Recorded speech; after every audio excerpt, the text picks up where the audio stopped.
Football প্রসঙ্গ। সাফ অনূর্ধ্ব 17 নারী ফুটবলে শুক্রবার বিগ ম্যাচ বাংলাদেশের। প্রতিপক্ষ ভারত।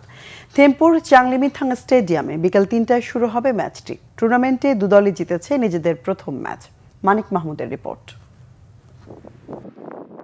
বয়সভিত্তিক সাফে 7 বার শিরোপা জিতেছে বাংলাদেশের মেয়েরা। শুধু অনূর্ধ্ব 17 পর্যায়ে ট্রফিটাই জেতা হয়নি তাদের। পরিসংখ্যান, শক্তি ও সামর্থ্যের বিচারে এবারের আসরে হট ফেভারিট লাল সবুজের দল। থিম্পুতে ভুটানকে হারিয়ে শুভ সূচনা করে তারা। জোড়া গোল করেন আলপি। দারুণ উজ্জীবিত মাহবুবুর রহমান লিটুর শিষ্যরা। তাদের পরের ম্যাচ ভারতের বিপক্ষে। 2024 সালে অনূর্ধ্ব 16 সাফে 4 ম্যাচের 4টিতে জিতেছিল বাংলাদেশ। সেই প্রতিযোগিতায় ভারতের বিপক্ষে খেলা ফাইনালে মেয়েদের সর্বশেষ ম্যাচ। যেই দলের 15 জনই আছেন বর্তমান দলে। এবারের আসরে অন্যতম ফেভারিট ভারত।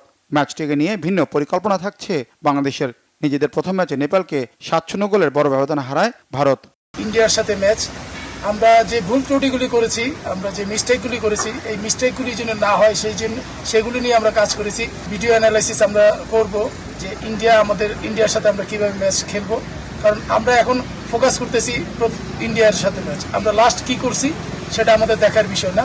4 দলের সাফ অনূর্ধ্ব 17 নারী ফুটবলের format double round robin league. প্রতিটি দল দুবার করে একে অপরের মুখোমুখি হবে। টুর্নামেন্টে খেলছে বাংলাদেশ, ভারত, নেপাল ও স্বাগতিক ভুটান। পয়েন্ট টেবিলের শীর্ষ দল হবে champion. Manik Mahmud, Bangla vision, sports desk.